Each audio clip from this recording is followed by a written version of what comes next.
Got a FLAC file? Need to cut it up? I got you.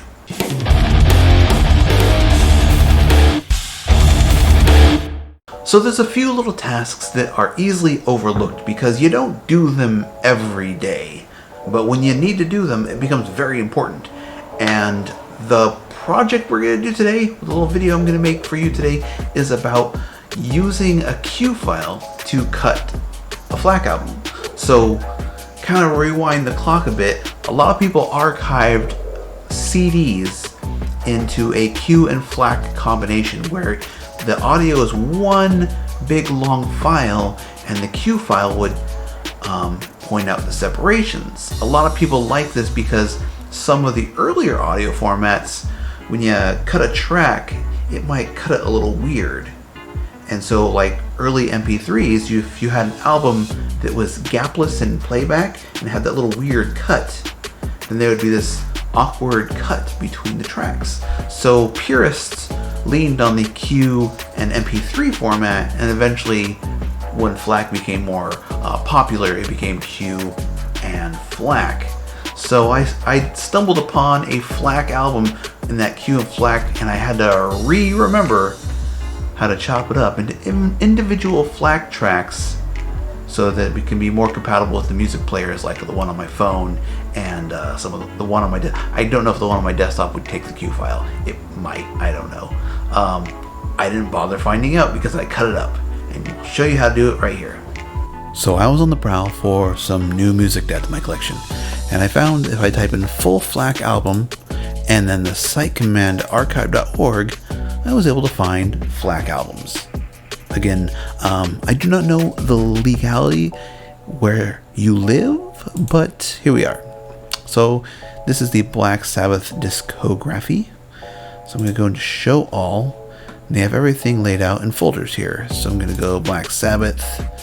I'm going to go studio albums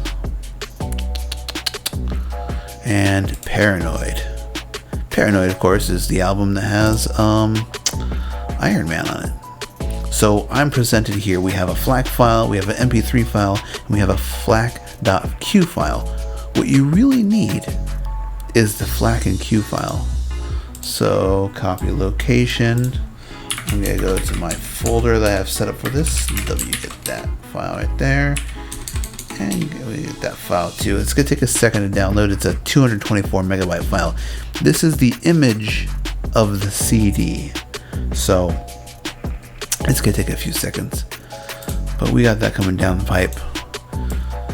So the nice thing is the tools you need are free and open source to convert this to whatever you want to convert it to. In fact, you can even convert this to a disk. I think actually if you grab that Q file and drop it in your CD burning software, it'll actually make a disk that shows up as identical to the pressed disk. Like most Q files even have like blank audio sections laid out. So here we are. We have our Q and our FLAC. So the two tools you're going to need: sudo apt install shn tool and Q tools. I already have those installed, so we'll just do it anyways. It'll be like newest version. Awesome. So what do we do first? Well, we need to use shn split to split the files. I believe it uses Qs. You don't actually use the Q, but I think it's powered by the Q. So shn split, and we want to point to the Q file. So we type in Black Sabbath.q, and then we want to lay out how the tracks are going to be. The example that I found that's the easiest, of course, is %n dash %t, which is track number and then track name. There's other ways you can do that. Definitely check the help or the man page for this one. You want output to a FLAC format, which obviously you're going to be typing blacksabbath.flac.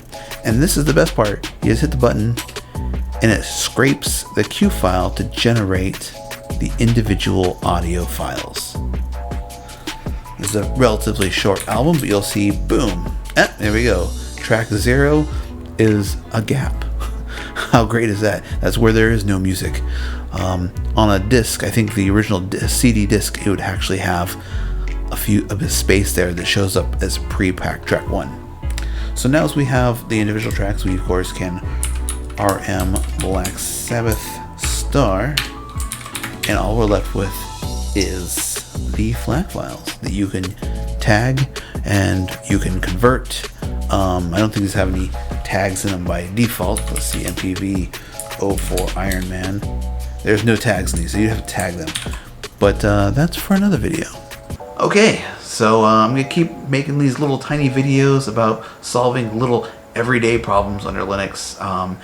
But these aren't really exclusive to Linux, because I believe this command line tool is available on other platforms. I would assume it may be in something like Chocolatey, and I'm pretty sure a tool similar to this, or this exact tool, is available in Mac with Brew. I mean, I haven't checked either of these because I don't have access to those right now, but they're very commonplace. Anyways, that's it guys. Catch us on the next one.